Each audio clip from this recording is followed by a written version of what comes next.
ದೇವರ ನಾಮಕ್ಕೆ ಸ್ತೋತ್ರವಾಗಲಿ. ಕ್ರಿಸ್ತನಲ್ಲಿ ಪ್ರಿಯ ದೇವಜನರೇ, ನಿಮ್ಮೆಲ್ಲರಿಗೂ ಶ್ರೀ ಯೇಸು ಕ್ರಿಸ್ತನ ಮಧುರ ನಾಮದಲ್ಲಿ ಶುಭ ವಂದನೆಗಳನ್ನು ತಿಳಿಸುವವಳಾಗಿದ್ದೇನೆ. ಈ ದಿನದ ದೇವರ ವಾಕ್ಯ ಯೆಹೋಶುವನ ಗ್ರಂಥ 6ನೇ ಅಧ್ಯಾಯ 27ನೇ ವಚನ. ಯೆಹೋವನು ಯೆಹೋಶುವನ ಸಂಗಡ ಇದ್ದುದರಿಂದ ಅವನು ದೇಶದಲ್ಲೆಲ್ಲ ಕೀರ್ತಿಗೊಂಡನು. Today's Bible verse, the book of Joshua chapter 6 verse 27. So the Lord was with Joshua and his fame spread through the whole country. ಇಲ್ಲಿ ದೇವರ ವಾಕ್ಯದಲ್ಲಿ ಇವತ್ತು ನಾವು ನೋಡ್ತಾ ಇದ್ದೇವೆ, ಯೆಹೋಶುವನು ದೇಶದಲ್ಲೆಲ್ಲ ಕೀರ್ತಿಗೊಂಡನು ಎಂಬುದಾಗಿ. ಯೆಹೋಶುವನು ಪ್ರಸಿದ್ಧನಾದನು, ಅವನು ಹೆಸರುವಾಸಿಯಾದನು ಎಂಬುದಾಗಿ. ಏಕೆ ಅವನು ಈ ರೀತಿ ಪ್ರಸಿದ್ಧಿಗೊಂಡನು, ಹೆಸರುವಾಸಿಯಾದನು ಎಂಬುದಾಗಿ ನಾವು ನೋಡುವುದಾದರೆ, ಇಲ್ಲಿ ನಮಗೆ ಸತ್ಯವೇದವು ಸ್ಪಷ್ಟವಾಗಿ ತಿಳಿಸುತ್ತಾ ಇದೆ, ಯೆಹೋವನು ಯೆಹೋಶುವನೊಂದಿಗಿದ್ದನು ಎಂಬುದಾಗಿ. ಹೌದು, ನಮ್ಮ ದೇವರು ಯೆಹೋವ ದೇವರು ಯೆಹೋಶುವನೊಂದಿಗಿದ್ದರು. ಆದುದರಿಂದಲೇ ಅವನು ದೇಶದಲ್ಲೆಲ್ಲ ಕೀರ್ತಿಗೊಂಡನು ಎಂಬುದಾಗಿ. ಪ್ರಿಯರೇ, ಹೌದು, ದೇವರು ಯೆಹೋಶುವನ ಕಾಲದ ಆರಂಭದಲ್ಲಿಯೇ ತಿಳಿಸಿಕೊಟ್ಟಿದ್ದರು. ಇದನ್ನು ನಾವು ಯೆಹೋಶುವನ ಗ್ರಂಥ 1ನೇ ಅಧ್ಯಾಯ 5ನೇ ವಚನದಲ್ಲಿ ನಾವು ನೋಡ್ತೇವೆ. ನಾನು ಮೋಶೆಯ ಸಂಗಡ ಇದ್ದ ಹಾಗೆ ನಿನ್ನ ಸಂಗಡಲೂ ಇರುವನೆಂಬುದಾಗಿ ದೇವರು ವಾಗ್ದಾನವನ್ನು ಮಾಡ್ತಾ ಇದ್ದಾರೆ. ಯೆಹೋವ ದೇವರು ಇಸ್ರಾಯೇಲರನ್ನ ಐಗುಪ್ತ ದೇಶದಿಂದ ಬಿಡುಗಡೆ ಮಾಡಿಕೊಂಡು ಬರುತ್ತಾ ಇರುವಾಗ ದಾರಿಯ ಮಧ್ಯದಲ್ಲಿ ಇನ್ನೂ ಕಾನಾನ್ ದೇಶಕ್ಕೆ ಸೇರುವುದಕ್ಕಿಂತ ಮೊದಲೇ ಮೋಶೆ ಅಸುನೀಗಿದ್ದನ್ನು ನಾವು ನೋಡುತ್ತೇವೆ. ಮೋಶೆಯ ತರುವಾಯ ದೇವರು ಯೆಹೋಶುವನನ್ನು ಇಸ್ರಾಯೇಲರಿಗೆ ನಾಯಕನನ್ನಾಗಿ ಏರ್ಪಡಿಸಿದ್ದನು. ಆಗ ಯೆಹೋಶುವನು ಇನ್ನೂ ಯವನಸ್ಥನಾಗಿದ್ದನು, ಅವನಿಗೆ ಜ್ಞಾನವಿಲ್ಲದವನಾಗಿದ್ದನು, ಅವನಲ್ಲಿ ಧೈರ್ಯವಿಲ್ಲದಾಗಿತ್ತು. ಇಷ್ಟು ದೊಡ್ಡ ಜನಾಂಗ, ಹೇಗೆ ಇವರನ್ನು ನಾನು ಕರೆದುಕೊಂಡು ಹೋಗಲಿ ಎಂಬುದಾಗಿ ಅವನು ಭಯಪಡುತ್ತಾ ಇದ್ದನು. ನಾನಿನ್ನೂ ಚಿಕ್ಕವನಾಗಿದ್ದೇನೆ, ಹೇಗೆ ನಾನು ಅಲ್ಲಿರುವ ಜನರೊಟ್ಟಿಗೆ ಯುದ್ಧ ಮಾಡಲಿ, ಅಲ್ಲಿ ಬಲಿಷ್ಠರಾದ ರಾಜರುಗಳಿದ್ದಾರೆ, ಅವರೊಟ್ಟಿಗೆ ನಾನು ಹೇಗೆ ಹೋರಾಟ ಮಾಡಲಿ ಎಂಬುದಾಗಿ ಅವನು ಭಯಗ್ರಸ್ತನಾಗಿರುವಾಗ ದೇವರು ಅವನೊಂದಿಗೆ ಮಾತನಾಡುತ್ತಾ ಇದ್ದಾರೆ. ನಾನು ನಿನ್ನನ್ನು ಕೈ ಬಿಡುವುದಿಲ್ಲ, ನಾನು ನಿನ್ನನ್ನು ತೊರೆಯುವುದಿಲ್ಲ ಎಂಬುದಾಗಿ ದೇವರು ಹೇಳಿದ್ದಾರೆ.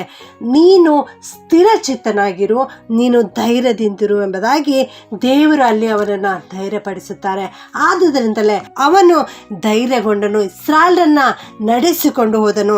ಮುಂದೆ ಅನೇಕ ದೊಡ್ಡ ದೊಡ್ಡ ಅರಸರುಗಳಿರುವುದಾದರೂ ಕೂಡ ಅವರೆಲ್ಲರನ್ನ ಸೋಲಿಸಲಿಕ್ಕೆ ದೇವರವನಿಗೆ ಸಹಾಯ ಮಾಡಿದರು.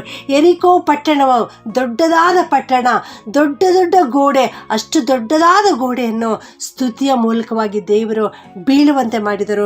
ಯೆಹೋಶುವನ ಮೂಲಕವಾಗಿ ದೇವರು ಇಸ್ರಾಯೇಲರಿಗೆ ಕಾನಾನ್ ದೇಶವನ್ನು ಒದಗಿಸಿಕೊಟ್ಟರು. ಹೌದು, ಈ ರೀತಿ ಯೆಹೋಶುವನು ದೇಶದಲ್ಲೆಲ್ಲ ಕೀರ್ತಿಗೊಂಡನು.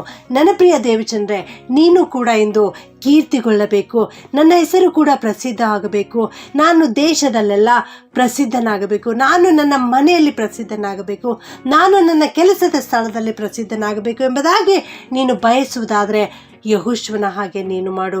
ಯೆಹೋಶುವನು ಕರ್ತನು ನೇಮಿಸಿದ ಕೆಲಸದಲ್ಲಿ ಆಲಸ್ಯನಾಗಿರದೆ ಅವನು ಜಾಗೃತನಾಗಿದ್ದುಕೊಂಡು ದೇವರ ಸೇವೆಯನ್ನು ಮಾಡಿದನು. ದೇವರು ತನಗೆ ಕೊಟ್ಟ ಕೆಲಸವನ್ನು ಮಾಡಿ ತೀರಿಸಿದನು. ಆದುದರಿಂದ ದೇವರು ಯೆಹೋಶುವನೊಟ್ಟಿಗಿದ್ದರು. ನೀನು ಕೂಡ ದೇವರನ್ನು ಸ್ಮರಿಸುವಂಥವನಾಗಿರು. ದೇವರು ನಿನ್ನ ಜೀವಿತದಲ್ಲಿ ಕೊಡೋ ವಾಗ್ದಾನಗಳನ್ನು ಖಂಡಿತವಾಗಿಯೂ ನಿನಗೆ ನೆರವೇರಿಸಿ ಕೊಡುತ್ತಾರೆ. ನೀನು ಆ ವಾಗ್ದಾನಗಳನ್ನು ನಂಬು. ನಮ್ಮ ದೇವರು ವಾಗ್ದಾನಗಳನ್ನು ಕೊಟ್ಟು ನೆರವೇರಿಸುವಂಥ ದೇವರು. ನಮ್ಮ ದೇವರು ಸರ್ವಶಕ್ತನಾದ ದೇವರು. ಆತನು ನಿನ್ನನ್ನು ಎಂದಿಗೂ ಕೈ ಬಿಡುವುದಿಲ್ಲ, ಎಂದಿಗೂ ತೊರೆಯುವುದಿಲ್ಲ. ಇಂದಿನಿಂದ ದೇವರ ವಾಕ್ಯವನ್ನು ನೀನು ನಂಬು.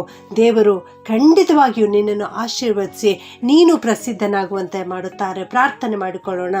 ಸರ್ವಶಕ್ತನಾದ ದೇವರೇ, ಜೀವ ಸ್ವರೂಪನಾದ ದೇವರೇ, ನಿಮಗೆ ಸ್ತೋತ್ರ ಉಂಟಾಗಲಿ ತಂದೆಯೇ. ಅಪ್ಪ, ಅಂದು ಯೆಹೋಶುವನೊಟ್ಟಿಗಿದ್ದು ನೀನು ಅವನನ್ನು ಆಶೀರ್ವದಿಸಿದ್ದೀರಿ, ಅವನ ಹೆಸರು ಕೀರ್ತಿಗೊಳ್ಳುವಂತೆ ಮಾಡಿದ್ದೀರಿ ತಂದೆಯೇ. ಅದಕ್ಕಾಗಿ ಸ್ತೋತ್ರ. ಆರಂಭದಲ್ಲಿ ಅವನ ಜೀವಿತದಲ್ಲಿ ಕೊಟ್ಟಿರುವ ವಾಗ್ದಾನದ ವಾಕ್ಯವನ್ನು ನೀನು ನೆರವೇರಿಸಿದ್ದಿ ಸ್ವಾಮಿ, ನಿನಗೆ ಸ್ತೋತ್ರ. ಅವನ ಮೂಲಕವಾಗಿ ಅನೇಕ ರಾಜರುಗಳು ಬೀಳುವಂತೆ ಮಾಡಿ ಕಾನಾನ್ ದೇಶ ಇಸ್ರಾಯೇಲರಿಗೆ ಒದಗಿಸಿಕೊಟ್ಟಿದ್ದೇವಾ, ಅದಕ್ಕಾಗಿ ನಿನ್ನನ್ನು ಕೊಂಡಾಡುತ್ತೇವೆ ಸ್ವಾಮಿ. ಈ ವಾಕ್ಯ ಕೇಳಿಸಿಕೊಳ್ಳುತ್ತಿರುವ ಪ್ರತಿಯೊಬ್ಬೊಬ್ಬರನ್ನು ಆಶೀರ್ವದಿಸು ಕರ್ತನೆ. ಅವರ ಜೀವಿತದಲ್ಲಿ ಇಂದು ಅವರು ಯಾವ ವಿಷಯಗಳಿಗಾಗಿ ಪ್ರಾರ್ಥನೆ ಮಾಡ್ತಾ ಇದ್ದಾರೋ ಕರ್ತನೆ, ಅದನ್ನು ನೀನು ಕೇಳಿಸಿಕೊ ಸ್ವಾಮಿ. ಅವರ ಹೆಸರು ಪ್ರಸಿದ್ಧಿ ಆಗಲಿಕ್ಕಾಗುವಂತೆ ಕೃಪೆ ಮಾಡುವ. ಅವರೊಂದಿಗೆ ನೀನಿರು ಸ್ವಾಮಿ. ನಿನ್ನ ಅನುಗ್ರಹ ಅವರೊಟ್ಟಿಗೆ ಇರಿಸು ಕರ್ತನೆ. ಅವರು ಕೈ ಹಾಕುವ ಕೆಲಸಗಳೆಲ್ಲವನ್ನು ಸಫಲ ಮಾಡುವ. ಅವರನ್ನು, ಅವರ ಕುಟುಂಬ, ಮಕ್ಕಳೆಲ್ಲರನ್ನು ಆಶೀರ್ವದಿಸಬೇಕಾಗಿ ಈ ಪ್ರಾರ್ಥನೆಯನ್ನು ಯೇಸುವಿನ ನಾಮದಲ್ಲಿ ಪ್ರಾರ್ಥಿಸಿ ಬೇಡುತ್ತೇನೆ ತಂದೆಯೇ. ಆಮೆನ್.